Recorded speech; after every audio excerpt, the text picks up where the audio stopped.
Continuamos con el Seminario de Investigación en Envejecimiento y Bienestar. En este turno toca presentar el proyecto Incidencia de la Pensión Universal en la pobreza, calidad de vida y bienestar de las personas adultas mayores. En este proyecto hemos participado la doctora Sagrario Garay Villegas de la Universidad Autónoma de Nuevo León, la doctora Paola Carmina Gutiérrez Cuellar de la Universidad Autónoma de Baja California y un servidor, doctor Miguel Calderón Chelius de la Universidad Iberoamericana Puebla. Voy a empezar con la introducción y metodología del proyecto y posteriormente mis compañeras presentarán los resultados preliminares. Primero hay que decir que el objetivo del proyecto era analizar el impacto de la pensión de bienestar a adultos mayores en la población en pobreza y evaluando evidentemente su situación de pobreza, la condición de autonomía, la seguridad económica, la inclusión, la salud, el entorno y el bienestar, cómo la pensión influye en estas esferas. Un poco el supuesto que tenemos es que, y aun cuando la pensión no alcance a sacar a las personas de la pobreza, se incide en su bienestar en estas diversas dimensiones. Para el proyecto se seleccionaron diversas regiones, la región centro, centro-occidente, norte y sureste. Para la región centro se seleccionaron las entidades de la Ciudad de México y Puebla, en centro-occidente San Luis Potosí, en el norte Baja California y Nuevo León y en el sureste Chiapas y Yucatán. De esta manera se buscaba lograr una representatividad nacional de la población de estudio. A su vez, los criterios principales de inclusión en el estudio era que fuera población de 65 años y más en condiciones de pobreza y que tuvieran la pensión del bienestar de adultos mayores. Y normalmente se les localizó en casas de día, en el DIF, en las iglesias, en comedores y en algunos casos, que son la excepción, se tuvieron visitas domiciliarias. Las dimensiones estudiadas a partir del cuestionario fueron diversas. En un principio pedíamos información general de las condiciones de la vivienda, de la persona, su edad, etc. Después preguntamos sobre los servicios de salud, sobre su acceso, qué tipo de servicios usaba, cuándo los usaba, qué tan frecuentemente tenía que ir y si había cambiado el tipo de servicios de salud que usaba antes y después de la pensión del bienestar. Después preguntamos sobre la propia pensión del bienestar, a partir de cuándo la había recibido, si había sido difícil el proceso, cuánto tiempo llevaba con eso y si tenía algún vínculo familiar o algo para poderse auxiliar en el acceso a la pensión. En seguridad económica, cuál era la situación de la persona, si trabajaba, si no trabajaba, si trabajaba antes, si había trabajado en algún momento ya con la pensión o si ésta la había liberado de la necesidad de haber trabajado. En los entornos físicos y sociales se ponía el acento en las condiciones del entorno donde las personas viven y finalmente en el bienestar subjetivo, cómo se sentía la persona antes de recibir la pensión y ahora que recibía la pensión, si eso había alterado la forma en cómo se percibía, cómo se sentía y cómo era la relación con las demás personas. Como un antecedente muy importante podemos ver en esta gráfica cómo va subiendo el porcentaje de población de 65 años y más, llegando cerca del 30% de la población hacia finales de siglo. Para este año estamos en 8.8% 2025, pero va aumentando y para el 2050 vamos a tener prácticamente a uno de cada 4 mexicanos en esta población. Entonces hay un incremento muy significativo de la población adulta mayor y en ese sentido se vuelve central no solo ver cómo se resuelve el problema de las pensiones, de un ingreso asegurado para las personas adultas mayores, sino también cuáles son sus condiciones generales de vida y cuál es la condición a la que la población está llegando en esos momentos.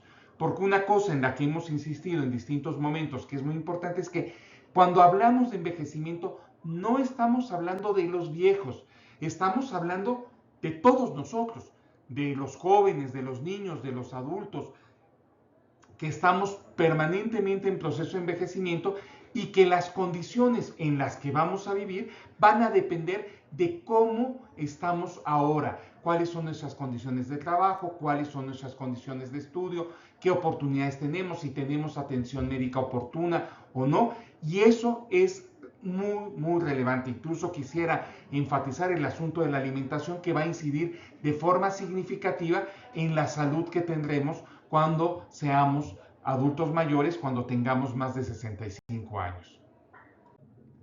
También podemos resaltar algunos elementos que son significativos para entender las condiciones de la población adulta mayor. Por supuesto, los indicadores son muchos y muy variados, pero aquí simplemente queremos destacar algunos. Por ejemplo, como pensión contributiva, las personas mayores de 60 años, solo el 10.6% de las personas mayores de 60 años tienen pensión contributiva. Asimismo, también en personas mayores de 60 años, vemos que la cobertura formal de acceso a la salud alcanza el 79%. Esto no quiere decir que la calidad de los servicios de salud sean los adecuados, pero formalmente estarían teniendo acceso a estos niveles de cobertura. En términos de pobreza, podemos observar que la población de 65 años y más alcanza 37.3% de esta población se encuentra en pobreza y 17.3% en pobreza extrema. Pero un dato que nos parece muy significativo y que trabajarán más adelante mis compañeras es el asunto del trabajo. Prácticamente 1 de cada 3 personas adultas mayores de 65 años, continúan trabajando, y esto es un reflejo de sus condiciones de vida. No pueden dejar de trabajar si quieren cubrir el conjunto de sus necesidades. Ahora le pasaré la palabra a mis compañeras para que les presenten los hallazgos principales. Como comentó el doctor Calderón, bueno, pues cada vez tenemos más población envejecida y esto implica que tenemos que cambiar servicios e infraestructura. Y el ideal de que se tengan más personas adultas mayores en realidad tiene que ver con las condiciones en las que llegan. Y muestra de estas condiciones es que muchos de ellos están aún trabajando y están trabajando porque no tienen ingresos, trabajan para obtener algún tipo de ingreso. En esta gráfica podemos ver que en el 2015 más del 40% de los hombres adultos mayores se encontraban trabajando y esta proporción ha ido disminuyendo hasta el 2024. Pero aún así tenemos una cifra alta de personas adultas mayores, particularmente de hombres, que aún siguen laborando después de los 65 años. Esto quiere decir que tienen la necesidad de contar con un ingreso y ello les obliga a seguir trabajando aún después de la edad que supuestamente tendrían que tener un retiro laboral. Pero también, bueno, frente a esta situación han surgido una serie de apoyos gubernamentales desde hace ya varios años que han estado dirigidos a este grupo de edad. Vemos que en el 2015 estos apoyos todavía eran más bajos que lo que tenemos actualmente, pero sobre todo llama la atención cómo han crecido a lo largo del tiempo y que actualmente, que puede ser justo este efecto de la pensión del bienestar lo que estamos observando, en el 2024 tenemos altas proporciones de personas mayores que reciben apoyos gubernamentales, pero sobre todo se ve cómo se iguala más o menos la proporción entre hombres y mujeres cuando anteriormente era desigual y quienes tenían mucho más este tipo de apoyos eran las mujeres adultas mayores. Bueno, ahora entrando un poco a los resultados de nuestra encuesta, lo que encontramos, entre algunas de las cosas que encontramos, es que casi el 30% de las personas seguía trabajando. Esto coincide más o menos con los datos que les presentaba a nivel nacional. Y algunos de ellos lo hacen en la agricultura o en el campo y en el comercio también, que quiere decir que venden algo para su sobrevivencia. Pueden vender comida, cosas, etc. Luego también tenemos que cerca del 79% mencionó haber trabajado a lo largo de su vida en distintas cosas. Sin embargo, muy pocos de estas personas reciben ingresos por su trabajo, ¿no? Reciben una pensión contributiva, solo el 12% recibía una pensión por ese trabajo que tuvieron a lo largo de su vida. Luego, al indagar ya sobre los usos particulares de la pensión del bienestar, encontramos que el 80% de las personas nos dijeron que ahora con ese ingreso pueden comprarse o pagar cosas que antes no podían comprar o pagar. Una de ellas es la alimentación, es lo primero en lo que gastan o es en lo que más gastan las personas adultas mayores. Otra cosa en la que gastan son en las medicinas. Sobre todo recordemos que tenemos un perfil de personas con enfermedades crónicas y entonces cuando no tienen acceso a medicamentos como la insulina, pues a veces lo compran con esta pensión, o para enfermedades más cotidianas como una gripa, un dolor de cabeza, etcétera, bueno, pues pueden comprar medicinas. También pueden pagar sus servicios como luz, agua, gas, etcétera, y pueden comprar cosas como ropas, zapatos y otras cosas, incluso regalos para los nietos, apoyos para sus hijos, etcétera.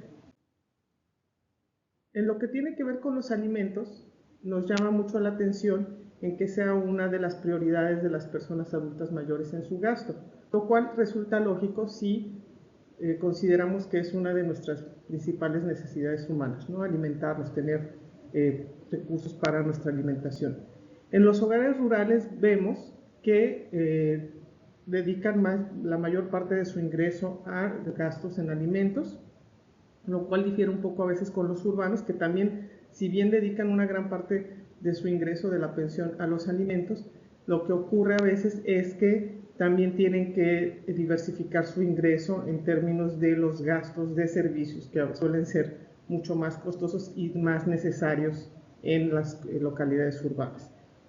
Y también, bueno, esta pensión les ha permitido, en términos de la alimentación, diversificar su consumo, porque ahora pueden consumir algunos alimentos que antes no podían comprar o pagar. Entonces, eso también es algo que nos resultó muy interesante en esta encuesta.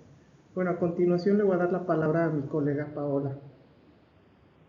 En segundo lugar, las personas mayores utilizan la pensión del bienestar en algunos gastos en el área de la salud. Principalmente en la compra de medicamentos cuando estos no son suficientes o no han llegado a los servicios de salud en donde se atienden habitualmente. Y en segundo lugar, en el uso de servicios médicos en farmacias que anteriormente evitaban hacer para no gastar y que ahora pueden acceder a ellos para hacer frente a algunas enfermedades poco severas pero cotidianas como una gripe o un dolor de cabeza. Esto nos habla de que hay una compensación de la pensión del bienestar hacia las carencias de los servicios de salud que tenemos para las personas mayores. En tercer lugar, las personas mayores también pueden hacer uso de su pensión del bienestar para completar algunos gastos de servicios del hogar, por ejemplo, de agua, de electricidad, de gas, que anteriormente tenían que esperar a poder complementarlos o quedarse sin alguno de ellos durante el mes. Y también en el uso de servicios de transporte o de datos de Internet móviles que anteriormente tenían que evitar por no tener para estos gastos y que ahora pueden hacer uso de manera eventual, por ejemplo, para pagar un mototaxi o un bicitaxi en distancias cortas que antes tenían que hacer pues caminando. En cuarto lugar, las personas mayores también nos reportan que su pensión del bienestar la utilizan para algunos gustitos, así lo llaman ellos, en ropa y calzado, que usualmente tienen que ver con juntar a los sobrantes de esta pensión en cantidades pequeñas durante algunos meses para poder comprar unos zapatos o una chamarra o unos tenis, lo que les implica ya también un cambio en su estado de ánimo y en la percepción de sí mismos al referirlo como estos, como un gusto para sí mismos. Y con respecto a lo que tiene que ver con la percepción del bienestar, precisamente la investigación tenía como una de las finalidades observar cómo se sentían antes de la pensión las personas mayores y les preguntábamos esto, cómo se sentían antes de recibirla y cómo se sintieron una vez que comenzaron a recibirla, ¿no? Y ahorita que la siguen recibiendo. Y pues las respuestas son bastante interesantes y generan una diversidad.